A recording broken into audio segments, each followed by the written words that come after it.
ورحمۃ اللہ وبرکاتہ۔ ڈاکٹر فیصل اسد حاضر خدمت ہے۔ پیارے دوستوں، معزز سامعین، گفتگو کے سلسلے میں جس کا عنوان ہے آیات یعنی کہ دی ایویڈنس، وہ واضح دلائل، وہ نشانیاں، وہ بینات جو اللہ سبحانہ و تعالیٰ نے اپنے آخری نبی رسول صلی اللہ علیہ وسلم کے ذریعے رہتی دنیا تک کے لیے ہمیں عطا فرمائے ہیں۔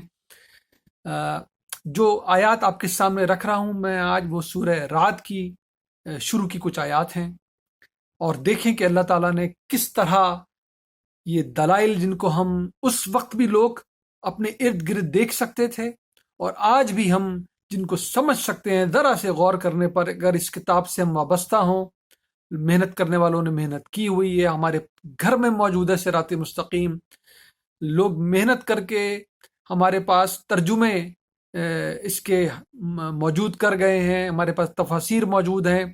تھوڑا سا اللہ کرے ہم وقت نکال سکیں اس کتاب کے لیے اور دیکھیں کہ یہ کس شان کا دین ہے، یہ واقعتاً کیا امانت ہے جس کا ہمیں امین بنایا گیا ہے۔ ہم خود اس سے وابستہ ہوں اور اپنی آنے والی نسل کو اس کتاب سے اس طرح وابستہ کریں جس کا یہ حق رکھتی ہے، تاکہ ہم اس دنیا میں بھی انشاءاللہ فلاح پائیں اور آخرت میں تو فلاح ہماری منتظر ہے۔ جو سوال اٹھایا جا رہا ہے بنیادی طور پہ، خاص طور پہ قریش کی طرف سے، جن کے پاس پہلے نبی نہیں آئے، صدیوں میں صدیاں گزر گئی، انہوں نے نبی اور رسول نہیں دیکھے، جن کے پاس کوئی کتاب نہیں ہے، اور اسی بنیاد پر وہ امی کہلاتے ہیں۔ قرآن ہم پہلے بھی تفصیل سے بات کر چکے ہیں، قرآن کے تعارف کی جو سیریز ہم نے پیش کی تھی، کہ اللہ تعالیٰ اس کتاب میں مخاطبین کے اعتبار سے دلائل دیے جاتے ہیں ہمیشہ۔ جب مخاطبین وہ ہوتے ہیں جن کے پاس پہلے نبی اور رسولوں کی تاریخ موجود ہے، کتابیں موجود ہیں، اہل کتاب یعنی کہ، تو ان کو دلائل ان کی تاریخ اور ان کی کتابوں میں سے دیے جاتے ہیں ہمیشہ۔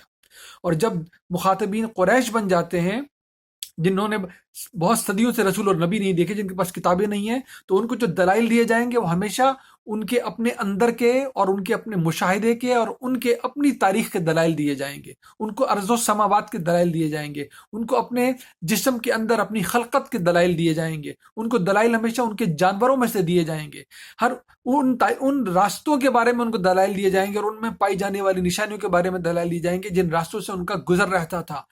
وہ کہانیاں ان کو سنائی جائیں گی، سبق آموز کہانیاں جو ان کے معاشرے میں زبان زد عام تھی، جن کو ان کا بچہ بچہ جانتا تھا۔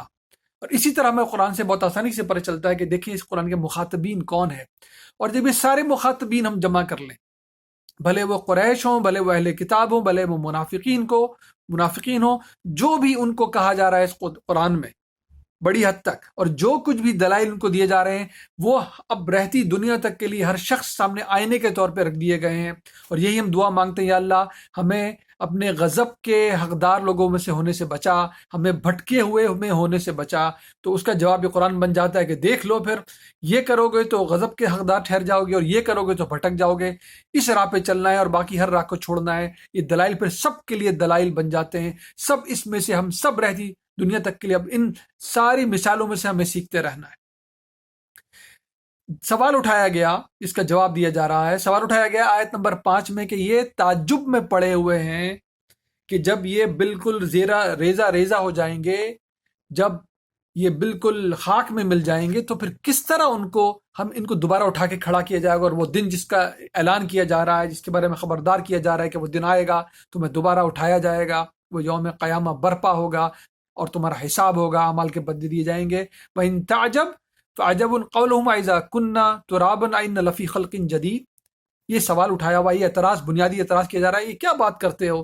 ہم ہڈی ریدا ہو جائیں گے، ہزاروں سال سے ہمارے آباء و اجداد جو مر گئے اور ہم مریں گے، اور جانے کب قیامت آئے گی اور ہم اس مٹی کو دوبارہ کھڑا کر دیا جائے گا، دوبارہ خلقت دی جائے گی اس کو۔ یہ تو ہماری سمجھ میں بات نہیں آتی۔ اس سے پہلے اللہ تعالیٰ نے شروع کہاں سے کیا؟ اللہ تعالیٰ نے بتایا کہ دیکھو ہم جو یہ بات کر رہے ہیں، یہ ہم حق پہ مبنی بات کر رہے ہیں، یہ آیات جو تمہیں دی جا رہی ہیں، نشانیاں اس کتاب میں، یہ ہماری طرف سے نازل کی گئی ہیں اور بالکل حق پہ نازل گئی ہیں، لیکن وَلَكِنَّ أَكْثَرَ النَّاسِ لَا يُؤْمِنُونَ۔ تِلْكَ آیَةُ الْكِتَابِ وَالَّذِي أُنزِلَ إِلَيْكَ مِن رَبِّكَ الْحَقُّ وَلَكِنَّ أَكْثَرَ النَّاسِ لَا يُؤْمِنُونَ۔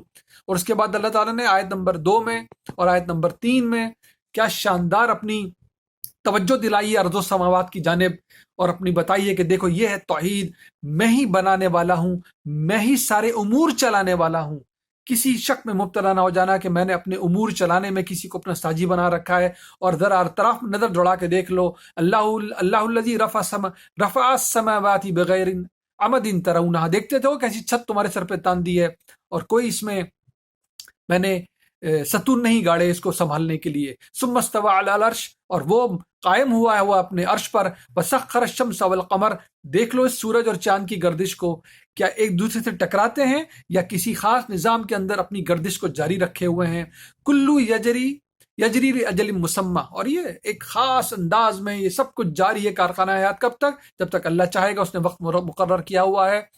یدبر الامر یفصل الآیات لعلکم بلقاء ربکم توقنون، اور یہ ساری وہ امور خود چلا رہا ہے اور تمہیں یہ نشانیوں کے طور پہ ان کی طرف توجہ دلا رہا ہے. کیوں توجہ دلا رہا ہے؟ اس لیے کہ وہ دن آئے گا جب تم پلٹ کے ہمارے پاس آؤ گے اور اس کا تمہیں یقین ہو جائے مکمل طور پہ.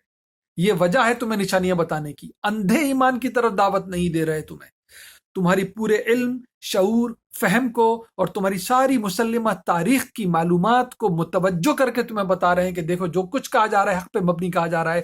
لے آؤ اپنی معلومات، اپنے علم، اپنے مشاہدے کو، دیکھو ہمارے دلائل ٹھیک ہے کہ نہیں. جب سمجھ میں آ جائیں تو پھر جو علم اس کے بعد ہم تمہیں دیتے ہیں اس پہ تمہیں یقین کرنا ہے. وہ کیا علم ہم تمہیں دیتے ہیں؟ کہ یہ دنیا اس طرح ختم نہیں ہو جائے گی کہ اس کی کوئی غرض و غایت نہ ہو، یہ نتیجہ خیز نہ ہو، زندگی تمہاری موت پہ ختم ہو جائے اور تمہارے اعمال کا تم سے حساب کتاب نہ کیا جائے. یہ وہ علم ہے جو تم ہمیں دلائل پہ مطمئن کرنے کے بعد دیتے ہیں. اس پہ تمہیں یقین کرنا ہوگا اور اسی طرح زندگی گزارنی ہوگی. وَهُوَ الَّذِي مَدَّ الْأَرْضَ وَجَعَلَ فِيهَا رَوَاسِيَ وَأَنْهَارًا، وہی تو ہے جس نے اس زمین کو بچھا دیا ہے اور اس کے اندر یہ پہاڑ رکھ دیے ہیں اور اس کے اندر یہ نہریں بہا دی ہیں. وَمِن كُلِّ الثَّمَرَاتِ جَعَلَ فِيهَا زَوْجَيْنِ اثْنَيْنِ، اور اس نے جتنے تمہیں پھل عطا فرمائے دیکھ لو وہ جوڑوں میں عطا فرمائے ہیں. يُغْشِي اللَّيْلَ النَّهَارَ، اسی نے یہ دن اور رات بنائے. ہم نے بات کی تھی کیسے ان کے آنے جانے میں کتنی نشانیاں موجود ہیں. یہ بھی ایک جوڑے کی صورت میں ہی ہے. إِنَّ فِي ذَلِكَ لَآيَاتٍ لِقَوْمٍ يَتَفَكَّرُونَ، اس میں بڑی نشانیاں ان کے لیے جو ذرا اس پہ غور کرتے ہیں، فکر کرتے ہیں.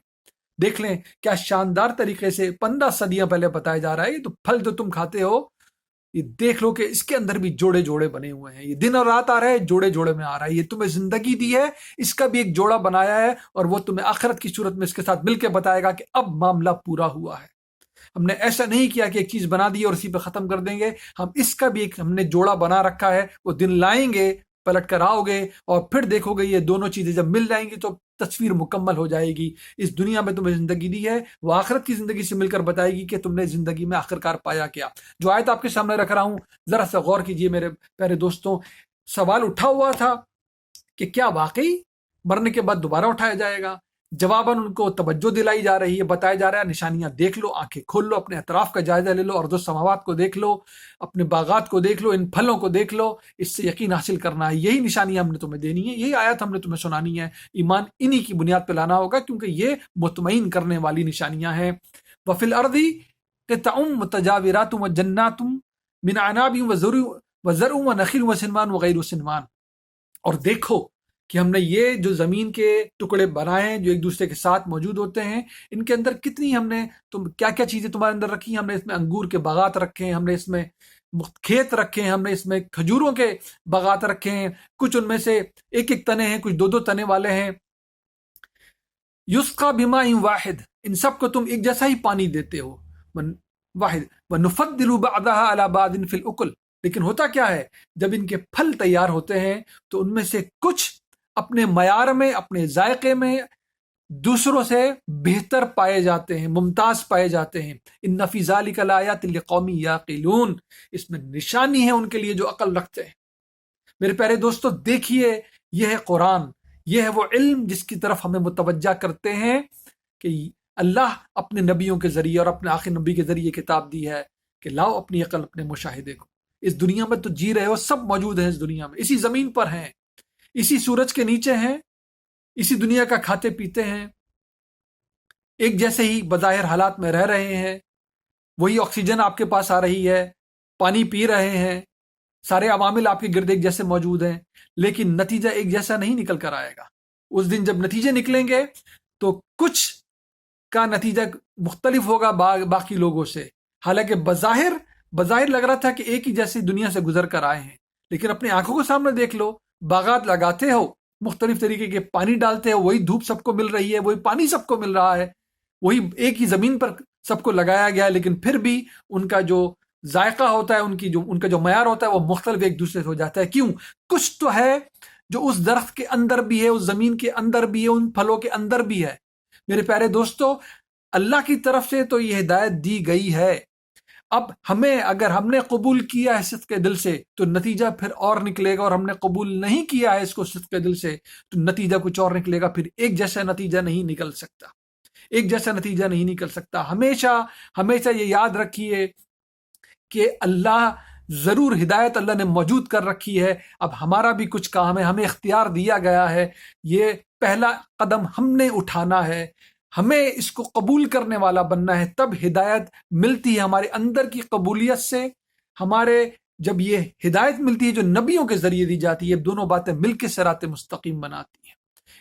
اسی کو اللہ نے ادا کر دیا تھا سورہ شمس میں، فَأَلْهَمَهَا فُجُورَهَا وَتَقْوَاهَا قَدْ أَفْلَحَ مَنْ زَكَّاهَا وَقَدْ خَابَ مَنْ دَسَّاهَا، کہ تمہارے اندر دونوں چیزیں موجود ہیں، یہ دونوں عوامل تمہارے اندر موجود ہیں، تم چاہو تو خیر کو بھی اپنا سکتے ہو، چاہو تو شر کو بھی اپنا سکتے ہو، نتیجہ پھر مختلف ہی نکلے گا۔ قَدْ أَفْلَحَ مَنْ زَكَّاهَا، جس نے اپنے آپ کو پاک صاف کر لیا، اس اپنے اندر کی آواز سن کر اس نبیوں کے ذریعے دی گئی ہدایت کو اپنا لیا، اس نے اپنا تزکیہ کر لیا اور فلاح پا لی۔ اور جو اپنے آپ کو پاک نہ کر سکا، جس نے شر کو اپنا لیا، پھر اس کے لیے تباہی موجود ہے۔ کیا شاندار آیات ہیں اس قرآن کی، کیسا ہمیں جھنجھوڑ رہی ہے، دکھاتی ہے، ہمارے ان دلائل کو پیش کر دیتی ہے، اور ان کے ذریعے ہمیں ایک علم دے دیتی ہے کہ دیکھو ہم جو بات بتا رہے ہیں بڑی مدلل بات بتا رہے ہیں، آگے اب تمہیں فیصلہ کرنا ہے کہ تم کیا حاصل کرنا چاہتے ہو۔ جب اس اندر کے دائیے کو، جب اس اندر کی تمہارے اندر ایک ہم نے عوامل رکھے ہیں کہ مجھے خیر کو لبیک کرنا ہے، کہنا ہے، تو پھر نتیجہ ویسا نہیں نکل سکتا جو شر کی طرف جانے کے بعد ہو سکتا ہے۔ اللہ ہمیں ہر تعصب سے بارہ روکے، ان آیات کو سمجھنے کی، ان سے وابستہ ہونے کی، انہوں اپنی زندگیوں میں نافذ العمل کرنے کی توفیق عطا فرمائے۔ اپنی دعاؤں میں یاد رکھیے۔ السلام علیکم ورحمۃ اللہ وبرکاتہ۔